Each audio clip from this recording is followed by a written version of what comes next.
വനംവകുപ്പ് നൽകുന്ന NOC നിരാക്ഷേപ പത്രത്തിന്റെ മറവിൽ വനം ഉദ്യോഗസ്ഥർ നടത്തുന്ന അഴിമതി അന്വേഷിക്കുവാൻ വനമന്ത്രി AK ശശീന്ദ്രൻ ഉത്തരവിട്ടു.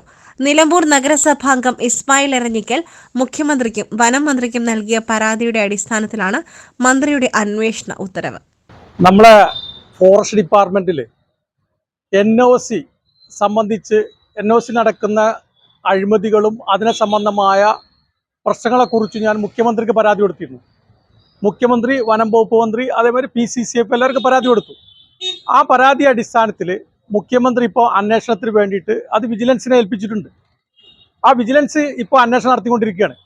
അതിൻ്റെ ഇവിടുത്തെ കാരണം എന്ന് പറഞ്ഞാൽ ഇവിടെ ഏകദേശം 65-70% പറഞ്ഞ വനമേഖല നിങ്ങൾക്കറിയാം. ആ വനമേഖലകളിൽ അരേക്കറയായാലും 10 സെന്റ് ആയാലും 25 ഏക്കറയാണെങ്കിൽ പോലും അവിടെ ഭൂമി കൈമാറ്റം ചെയ്യാനോ ബാങ്ക് ലോൺ എടുക്കാനോ കാർഷിക ലോൺ എടുക്കാനോ എല്ലാത്തിനും എന്താ വേണ്ടത്? NOC വേണം.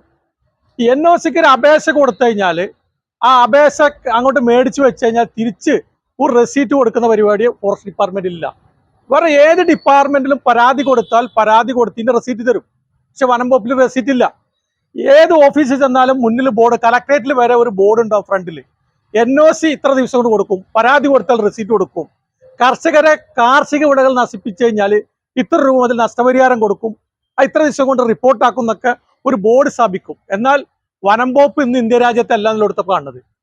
കേരളത്തിൽ ഇങ്ങനെ വകുപ്പ് ഉണ്ടായിട്ട് പോലും ഉദ്യോഗസ്ഥര് അത് ജനങ്ങൾക്ക് സുതാര്യമായ ഒരു നിയമമാണ് സർക്കാർ കൊടുത്തിട്ടുള്ളത്. കേരള സർക്കാർ ജനങ്ങളെ നന്മ അല്ലെങ്കിൽ കർഷകരുടെ നന്മ ആഗ്രഹിച്ചുകൊണ്ടാണ് ഇങ്ങനത്തെ ഓരോ പദ്ധതികളും നിയമങ്ങളും കൊടുക്കുന്നത്. അത് അട്ടിമറിക്കപ്പെടുകയാണ് ഇപ്പൊ ചെയ്യുന്നത്. കോഴിക്കോട് വനം വിജിലൻസ് DFO ഇംതിയാസിന്റെ നേതൃത്വത്തിലാണ് അന്വേഷണം ആരംഭിച്ചിട്ടുള്ളത്. വനാതിർത്തിയോട് ചേർന്ന സ്ഥലമുള്ള കർഷകർക്ക് ഭൂമി രജിസ്ട്രേഷൻ നടത്തണമെങ്കിൽ വനം വകുപ്പിന്റെ നിരാക്ഷേപ പത്രം നിർബന്ധമാണ്. ഇതിന്റെ മറവിലാണ് ചില ഉദ്യോഗസ്ഥർ വനം വകുപ്പിൽ നിന്നും റിട്ടയർഡ് ചെയ്ത മറ്റു ചില ഉദ്യോഗസ്ഥർ ഏജന്റുമാരായി വലിയ തുക കൈപ്പറ്റുന്നതെന്ന് മുഖ്യമന്ത്രിക്ക് നൽകിയ പരാതിയിൽ പറയുന്നു. NOCക്ക് സബ് രജിസ്ട്രാറുടെ കത്തടക്കം സ്ഥലമുടമകൾ അപേക്ഷ നൽകുമ്പോൾ അതിന് റെസിപ്റ്റ് പോലും നൽകാതെ കാലതാമസം വരുത്തുകയും NOC ലഭിക്കുവാൻ ഏജന്റുമാരെ സമീപിക്കണമെന്ന നിലപാടുമാണ് ഉദ്യോഗസ്ഥരിൽ ചിലർ സ്വീകരിക്കുന്നത് എന്നും പരാതിയുണ്ട്. താഴെത്തട്ടിലുള്ള ഉദ്യോഗസ്ഥർ മുതൽ സ്ഥലമുടമകളിൽ നിന്നും കൈക്കൂലി വാങ്ങുന്നതായി പരാതിയിലുണ്ട്.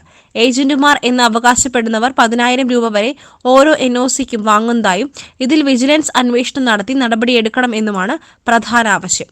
വനം വകുപ്പ് വനാതിർത്തികളിൽ ഭൂരിഭാഗവും ജണ്ട സ്ഥാപിച്ചിട്ടുണ്ട്. ഇതിനാൽ തന്നെ സ്ഥലമുടമ NOCക്ക് അപേക്ഷ നൽകുമ്പോൾ വേണ്ടപ്പെട്ട ഉദ്യോഗസ്ഥർക്ക് സ്ഥലം സന്ദർശിച്ചു തന്നെ വനഭൂമിയിൽപ്പെട്ടതാണോ അപേക്ഷകന്റെ സ്ഥലമെന്ന് കണ്ടെത്തുവാൻ എളുപ്പമാണ്.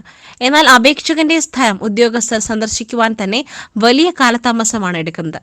വനം റേഞ്ചിൽ നിന്നും ഡിവിഷണൽ ഓഫീസിലെത്തിയാൽ ഫയൽ നീങ്ങുന്നത് ഒച്ചിന്റെ വേഗതയിലാണ്. NOCക്ക് അപേക്ഷ ലഭിച്ചാൽ 1 മാസത്തിനുള്ളിൽ NOC നൽകുവാൻ കഴിയും. പലരും NOCക്കായി നിരവധി തവണയാണ് വനം ഓഫീസ് കയറിയിറങ്ങേണ്ടി വരുന്നത്. വനാതിർത്തിയിലുള്ള കർഷകർക്ക് ഭൂമി ക്രയവിക്രയം ചെയ്യുവാനും നടപടികൾ സുതാര്യമാക്കുവാനുമാണ് വനം വകുപ്പ് NOC നൽകുന്നത്. എന്നാൽ കർഷകരെ സഹായിക്കുവാൻ വനം വകുപ്പ് എടുത്ത നടപടി ചില ഉദ്യോഗസ്ഥർക്ക് അഴിമതി നടത്താനുള്ള അവസരമാവുകയാണ്. വിജിലൻസ് ആവശ്യപ്പെട്ടാൽ ഏജന്റുമാരുടെയും ഉദ്യോഗസ്ഥരുടെയും പേര് നൽകുവാൻ തയ്യാറാണെന്ന് പരാതിക്കാരൻ പറഞ്ഞു. കർഷകരെ സംബന്ധിച്ചിടത്തോളം കർഷകർക്ക് നിർബന്ധിതമായ ഒരു എഗ്രിമെന്റ് അല്ലെങ്കിൽ അവർക്ക് സമർപ്പണമായിട്ട് ഒരു എഴുതി മേടിക്കുന്നുണ്ട്. അതും തെറ്റാണ്. ഇവിടെ മിക്ക ഭൂമികളും അളന്ന് തിട്ടപ്പെടുത്തി ജണ്ട സ്ഥാപിച്ച ഭൂമികളാണ്. ഇനി 10-30% വരുന്ന ഭൂമിയുള്ളൂ ജണ്ട സ്ഥാപിക്കാത്തത്. മറ്റ് 70% ഭൂമി ജണ്ട സ്ഥാപിച്ചാണ്. പിന്നെന്താ ഇവിടെ അളക്കാനുള്ള പ്രശ്നം? NOC പുതുക്കി കൊടുക്കേണ്ട പ്രശ്നമുള്ളൂ. ആ NOC പുതുക്കി കൊടുക്കാൻ ശരിക്കും ഒരു ആഴ്ച മതി ജണ്ട ഇട്ട് കൊടുത്ത്. ജണ്ട ഇടാത്ത സ്ഥലങ്ങളിലാണ് നമുക്ക് പറയാം ചിലപ്പോൾ അളക്കാൻ ആൾ ക്ലിയർ അല്ല, അല്ലെങ്കിൽ എന്തിന്റെ നിയമപ്രകാരം പല വസ്തുതകളുണ്ട്, താഴെത്തട്ടിൽ അളക്കേണ്ടതുണ്ട്, സർവേർ പോകേണ്ടതെന്നൊക്കെ വരുമ്പോൾ എങ്ങനെ ഒരു 15 ദിവസം 1 മാസം പിടിക്കും അതിന്. പക്ഷെ ജണ്ടിട്ട ഭൂമിയാണെങ്കിൽ ഒരാഴ്ച കൊണ്ട് NOC കൊടുക്കാവുന്നതാണ്. അന്ന് തിട്ടപ്പെടുത്തിയ ഭൂമിയാണ്. പിന്നെ എന്തിന് ഇത്രയും കർഷകരെ ബുദ്ധിമുട്ടിപ്പിച്ചുകൊണ്ട് ഇത് വളരെ അധികം പ്രതിസന്ധിയിലാക്കിക്കൊണ്ട് ഏജന്റുമാരെ വെച്ച് കാശടിച്ചു മാറ്റാൻ ഒരു പദ്ധതിയായിട്ടാണ് മുന്നോട്ട് കൊണ്ടുപോകുന്നത്.